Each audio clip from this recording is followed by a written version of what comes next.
Madhya Pradesh Lok Sabha opinion poll 2024 29 Lok Sabha सीटों के बारे में आपको चलिए बताते हैं। पहली सीट की ओर कौन कांग्रेस की और किसकी भाजपा की है, चलिए बताते हैं। मुरैना सीट से भाजपा प्रत्याशी जीतने की उम्मीद है कांग्रेस को, वहीं जीरो मिलने की उम्मीद है।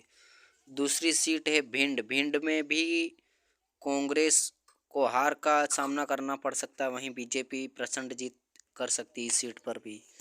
चलिए तीसरी सीट के बारे में बताते हैं। तीसरी सीट है ग्वालियर। ग्वालियर में भी भाजपा जीतने की उम्मीद है, वहीं कांग्रेस को हार का सामना करना पड़ रहा है।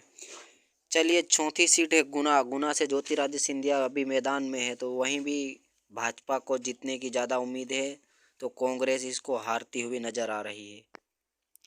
पांचवी सीट के बारे में सागर। सागर सीट भी बीजेपी के खाते में जाती हुई नजर आ रही है, तो कांग्रेस के खाते में जीरो नजर आ रही है। चलिए छठी सीट के बारे में टिकमगढ़ सीट भी भाजपा के खाते में नजर नजर आती हुई दिखाई दे रही है, तो वहीं कांग्रेस के खाते में जीरो। चलिए सातवीं बड़ी सीट है दमोह। दमोह सीट भी भाजपा के खाते में जाती हुई नजर आ रही है, तो वहीं कांग्रेस को जीरो। आठवीं सीट है खजुराह। खजुराह सीट भी भाजपा के खाते में जाती हुई नजर आ रही, तो कांग्रेस वहीं जीरो, अपना खाता नहीं खोल पा रही है कांग्रेस पार्टी अभी तक। नौवीं सीट के बारे में चलिए आपको बताते हैं। सतना। सतना लोकसभा सीट से भी भाजपा प्रत्याशी को जीतने की ज़्यादा उम्मीद है, तो वहीं कांग्रेस के खाता अभी तक नहीं खुला। 10वीं सीट है रीवा। रीवा सीट भी भाजपा के खाते में जाती हुई नजर आ रही, तो कांग्रेस जीरो।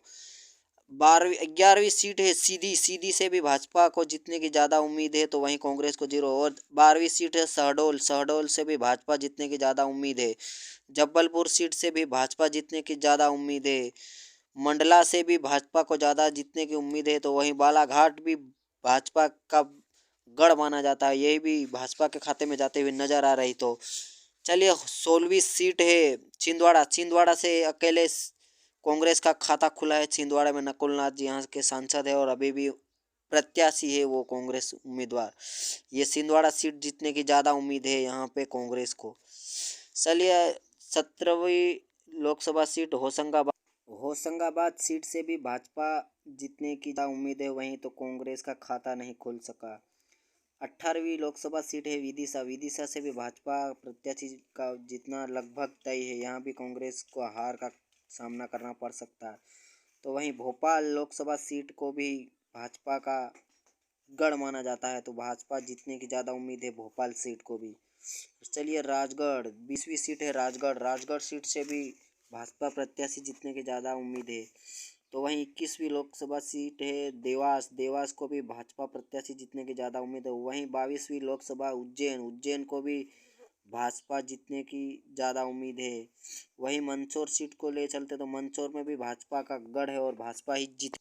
चलिए 24वीं सीट रतलाम लोकसभा सीट है। यहाँ से कांग्रेस को जीतने की उम्मीद है, क्योंकि वहाँ के गद्दावर नेता कांतिलाल भूरिया इस बार मैदान में है, तो ये सीट कांग्रेस की जा सकती। दूसरी सीट है ये कांग्रेस को मिलने की मध्य प्रदेश में। धार लोकसभा सीट उमंग सिंघार के चलते ये भी कांग्रेस के खाते में जाने की ज़्यादा संभावना है, क्योंकि यहाँ के नेता प्रतिपक्ष उमंग सिंघार को बना गया, तो इसलिए ये सीट भी कांग्रेस को जीतने की ज़्यादा उम्मीद है। तो वहीं दूसरी इंदौर लोकसभा सीट से भाजपा जीतने की ज़्यादा उम्मीद है, क्योंकि वहाँ पे भाजपा का गढ़ है। खरगोन लोकसभा सीट से भी भाजपा जीतने की ज़्यादा उम्मीद है, और खंडवा लोकसभा सीट से भी भाजपा जीतेगी, और बैतूल से भी भाजपा जीतेगी। चलिए पूरा ओपिनियन पोल में कांग्रेस को 3 सीटें मध्य प्रदेश में मिलने की उम्मीद है, तो वहीं भाजपा को प्रचंड बहुमत मिलेगा लोकसभा सीट में।